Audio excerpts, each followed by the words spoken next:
I'll just come out and say it. Growing up is tough, and no matter how many years have passed or how much experience you've gained, it doesn't get any easier. And while life can be an adventure, full of great moments and exciting new people, it can also be downright confusing and messy. Maybe that's why, after all this time, I still find myself drawn to the colorful world of superhero comics and the greatest of their kid icons. No, not that one. Not that one either. Still no. That's just Robin again. There he is. While he has roots dating all the way back to the origins of superhero comics, Superman's pal Jimmy Olsen really came into his own through the zanier, more colorful adventures of the Silver Age, where creators like Siegel and Schuster, Mort Weisinger, Kurt Swan, Jack Kirby, and more shaped him into the ultimate source of wish fulfillment for their young readers. Over the years, Jimmy traveled to different planets and all across time. He gained and lost superpowers. He turned into a bunch of different giant monsters and had brushes with literal gods. And across it all, he stayed the same wide-eyed kid he's always been, happily embracing the moniker of Superman's pal. Even as superheroes grew darker and more complex to reflect the shifting attitudes of the real world, Jimmy Olsen and his stories stayed the embodiment of Silver Age silliness, where no problem is too serious, where every story has a lesson, and where everything returns to relatively normal at the end of every issue.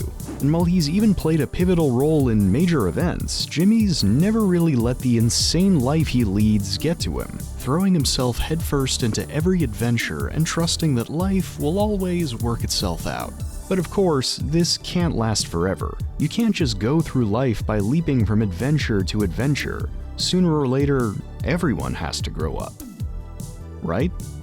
This decades-long coming-of-age story is what would end up inspiring writer Matt Fraction and veteran artist Steve Lieber, who would team up with the goal of celebrating, distilling, and redefining Jimmy's long history of misadventures. Famous for his work in Iron Man, Hawkeye, Sex Criminals, and FF, Fraction has become one of my all-time favorite comic book writers over the years, with his offbeat, introspective approach to storytelling bringing me closer to the icons I want to embody. It's the same approach that kicked off my ongoing fascination with Jimmy Olsen through Fraction and Lieber's 12-issue maxi series, later retitled Who Killed Jimmy Olsen, and what keeps me coming back to it as I look at my own journey through life. The more I think about how I've grown, how I've changed, and how much more I have to learn, the more I find a connection with Superman's pal Jimmy Olsen and his absurd, beautiful journey into adulthood.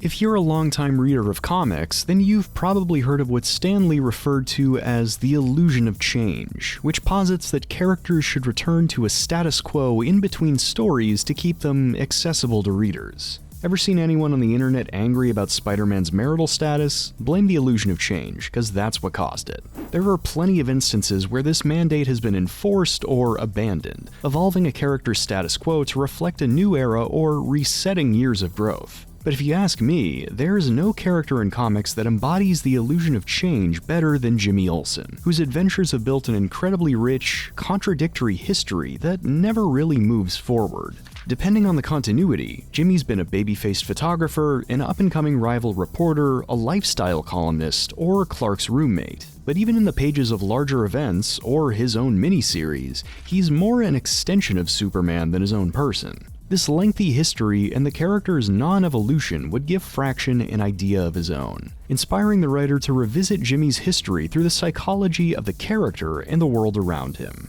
When asked about what attracted him to the character, Fraction would state, "The thing about Jimmy is he's incredibly malleable. He's the DC Universe's witness. He's the guy who lives to tell the tale. When it comes to Jimmy as a character, his superpower is none of that freaks him out.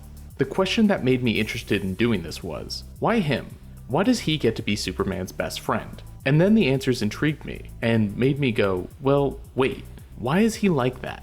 Jimmy, as a character, I find compelling, especially in small doses. So that was what I wanted to do. Find something real and engaging about this character that's worth spending this much time with. Something that I could honor, the classic era of the book, but at the same time, push past being an homage, more than just being a cover band. While loosely connected to DC's other books, debuting in 2020 alongside the publisher's Event Leviathan, Fraction and Lieber's series is framed as a standalone book, not really dependent on any ongoing events or plot threads, which is fine by me, cause I didn't really like Leviathan. Sorry, Bendis. Instead, this freedom from continuity lets the duo craft a world to complement their protagonist, playing fast and loose with the wider history of Metropolis and its major players. While still the city of tomorrow, this metropolis is also a city heightened into absurdity by hundreds of slapstick adventures, with Fraction even tracing its origins back to a Hatfield-McCoy-style feud between the Olsen and Luthor families. Oh yeah, Jimmy's also descended from a family of billionaires who may or may not have been the founders of Metropolis. You know,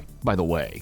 This zanier, heightened tone is perfectly translated through Steve Lieber's art, working in concert with Nathan Fairbairn's colors and lettering effects from Clayton Cowles to heighten the uncanny silliness of everything that happens in Metropolis. In one of the earliest videos I made for this channel, I argued Lieber's art shared a lot of qualities with Wes Anderson's films. And coming back years later, I'd argue those ties have only gotten stronger. The series' brighter, flatter style is a dead ringer for Robert Yeoman's Dollhouse sets, as well as Kurt Swan's Silver Age designs. And just like Anderson, Fraction's downbeat dialogue makes the unreality of this world so over the top that you can't help but laugh at it. I mean, this is a world where Gorilla City has its own CNN. There's no way you can tell me it takes itself seriously. But of course, just like Anderson's movies, there's always a series of murky human problems lurking beneath the veneer of these carefully crafted worlds. And it's here where I think the series' art really shines the most, as these cracks of existential dread start to break through Jimmy's happy-go-lucky facade. When asked about the interplay between the series' artwork and themes, Steve Lieber would reflect, "That's an aspect I adored from the very beginning. The explosion of one story, then another story, then another. That felt like the original Jimmy book, which was an anthology of Jimmy's stories. But here, they're all building towards something. It's one of the great cases of having our cake and eating it too." If I've learned anything from contemporary comedies, it's that characters are at their best when they're their purest selves. You need to nail down as much as possible who these people are. I've read lots and lots of characters who could have easily just been two Mego action figures just having a puppet show. I think we can do better. Fraction's story doesn't waste any time exploring this new angle on the character either, with Jimmy ending up married to an alien jewel thief after a night of partying, bet that's not going to come back later, and accidentally destroying a Metropolis landmark when he mutates back into Turtle Boy. Jimmy's Silver Age adventures were chock full of encounters like these, having him undergo various bizarre transformations, blow up his friendship with Superman, find weird ways to terrorize his poor girlfriend Lucy, or travel back in time to do crazy stuff like invent Beatlemania.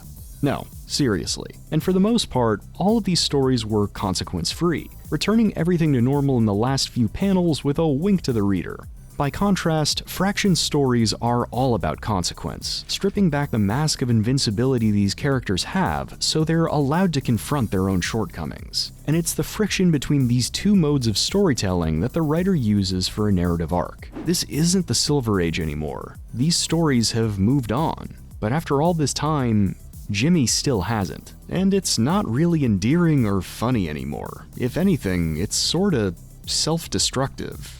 So, 1. Clothes. Then escape from Gorilla City with no cash or papers.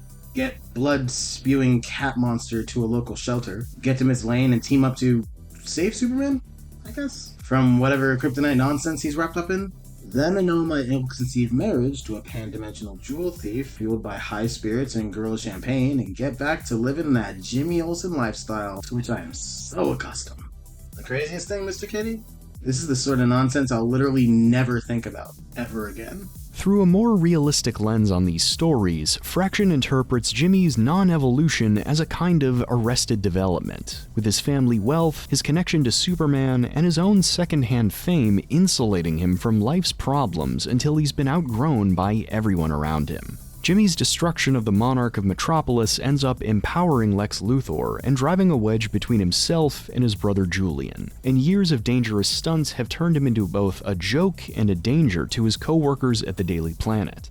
It seems like the only person who sees Jimmy for who he is Superman, someone who's had plenty of time navigating his real self and the one that everyone else sees. And likewise, it's through Superman that we see Jimmy's real desires in life, to grow into the hero of his own story. Now, I'm not filthy stinkin' rich or friends with Superman, but Jimmy's isolation and desire for change is something I've related to since I discovered the comic back in 2020, when the lockdown brought on by a global pandemic left me feeling trapped in a rut that I really wanted to grow out of. And thanks to Fraction's dialogue and Lieber's subdued, human cartooning, Jimmy's struggles feel more real and relatable than ever before. This isn't the square-jawed action hero of the Kirby years, the confident chameleon of All-Star Superman, or even Nick Spencer's self-aware hipster. This is just a regular guy fighting tooth and nail to be taken seriously in a world where everyone is some exceptional super being. Of course, the only real method to break out of a rut is to take action, find an opportunity, and seize it before it's too late. So, when Jimmy gets his own call to action, in the form of an attempted murder, he immediately uses it to reinvent himself, faking his death, going on the run, and throwing himself into solving this mystery. But at the same time, it takes more than a well-timed adventure to break out of harmful patterns. Seizing an opportunity is one thing. Rising to the challenge and reinventing yourself is much, much harder. I'm putting this here for now, so I'm not tempted to, what comes next. And I can't explain it right now. Just, no matter what you hear, I need you to go along with this. Superman's pal Jimmy Olsen is dead. Long live irresponsible blogger Timmy Olsen, who might have a mustache. I'm excited yet.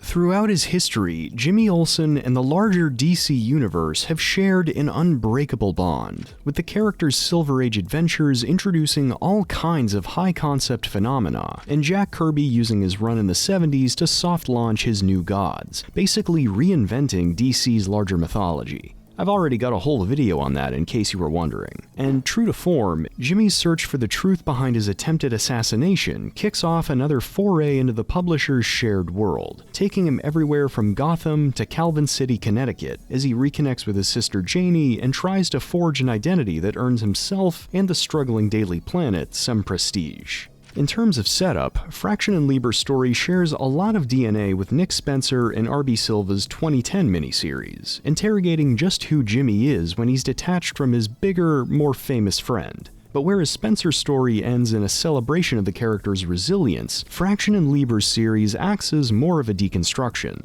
with Jimmy's constant misadventures highlighting the more toxic elements of his lack of growth. While it's only natural to want to step into your own identity, real growth only comes when you acknowledge your own limitations and learn to open up. And unfortunately, thanks to years of learned behavior, Jimmy is left completely out of his depth while refusing to come to terms with it. And thanks to that, all the problems Jimmy left behind to chase his adventure only start to pile up and affect the people around him. His failure to follow up on his wild night in Gorilla City accidentally kicks off an interstellar war. His lack of responsibility for his own fan club leads to a mini reign of the Supermen that puts them in Julian's legal crosshairs. His pivot away from disastrously viral adventures puts the planet in financial jeopardy. And of course, his desire to undertake his mission without Superman constantly puts his friends and family in mortal peril. I can't emphasize this enough. In a world full of gods and monsters, Jimmy is still his own worst enemy.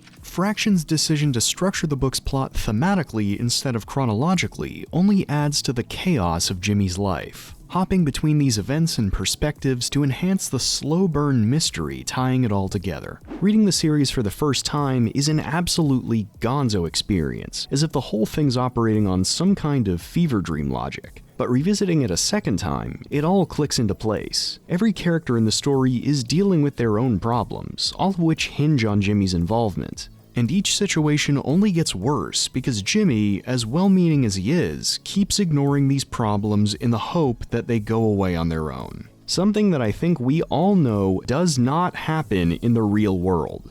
We've all had moments in our lives when we've either had to admit our fear or embarrassment over something, or lie about it in the hopes that nobody notices. Unfortunately, these problems don't go away as we grow up. They only grow bigger and more frequent, and there comes a time when we're forced to confront the mess in our lives before it changes us for the worse. And there isn't a better example of becoming your worst self than Timmy OLSEN, a marketable, clickbaity alter ego Jimmy creates that quickly spirals into the DC Universe's Logan Paul, pumping out mean-spirited pranks that escalate into a full-on prank war with Batman. While you could easily frame Timmy OLSEN as another transformation gone wrong, or what happens when 1,000 of those misleading Silver Age covers smush together, he's also the perfect illustration of what Fraction and Lieber are trying to say with their series. Masking your insecurities isn't the same as learning to grow. If anything, it usually just makes things worse. I'm just saying, it's pretty telling when Batman's showing more emotional maturity than you. It's incredibly easy to run from a problem when you don't know what to do, but like it or not, life is all about embracing the mess and rolling with it, even if it means admitting you need help from other people. And it's this lesson that makes the book's big twist and climax hit so hard for me. No matter what path you take or how hard you struggle, there will always be someone out there who makes you feel inadequate by comparison. And it definitely doesn't help that the world around us seems to value wealth and image as the one metric for success. So when it's revealed that Julian masterminded Jimmy's assassination, all to cover up the fact that he tanked his own fortune, we get to see this myth of success deconstructed. In reality, nobody has life figured out, and nobody grows into their best self on their own. We're only allowed to grow when we confront our own inadequacies, and more often than not, that comes with opening up to the people around us. And while Julian's self-centeredness is what causes his downfall, Jimmy's reliance on his friends lets him breeze through the book's looming threats. It's almost as if life's problems are a lot less impossible when you actually just ask for help. Well, weakling, what say you?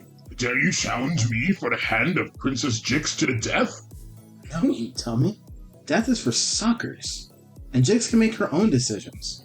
Get him, everybody. But no, wait, that's not manly. I didn't want him. Building on over 80 years of the character's history, Fraction and Lieber's story ends with Jimmy finally having reached what he's fought so hard for, taking responsibility by stepping into the role of publisher for the planet. After so many stories, it feels like the perfect way to end things for this character. And yet, even in the book's final pages, there's a lingering sense that none of this is permanent. Sure enough, Jimmy would lose his position as publisher and be walked back into his sidekick role in the years after. And while I'm sure many people would see this as reductive, I can't help but feel these cycles make Jimmy's struggles all the more relatable. We all crave some signs that we're on the right path, and sure, every setback, big or small, can feel devastating. But you don't build a life worth living by playing it safe either. If you ask me, the best thing you can do is embrace life's messiness, take chances, be your authentic self, and learn from every mistake. And while you might struggle or feel like a screw-up, you'll also find yourself drawn to people like you, people who see past the masks you put up. It can take years, decades, or entire lifetimes to figure out what we want to become. But if there's one lesson that this book taught me, it's that as long as we look out for ourselves and each other, we'll never have to take this journey alone. Happy Jimmyuary, everyone, and thanks for checking out today's video. It might sound corny, but this has been a story I've held near and dear for a long time, and I've always wanted to come back and talk about it in a more personal sense. Fraction and Lieber's story is one of the books that helped reignite my love of comics, and it's been a fun tradition circling back to it every year and defining what exactly I loved about it. And I figured now that I'm here, a little older and not much wiser, it felt like the perfect kind of video to kick off this year. Deep down, I think we're all a little like Jimmy. While it might not show, we're all still learning and growing in our own way. If you like this video, please feel free to like, comment, share, and subscribe. Every little bit helps the channel out a lot. I'd also like to give a special thanks to Carol Ann Brenneman, The Comics Cave, and my patrons, who are helping me to grow this channel and continue doing what I love, and hopefully what you love too. Until next time, stay safe, stay healthy, and have a joyous Jimmyuary.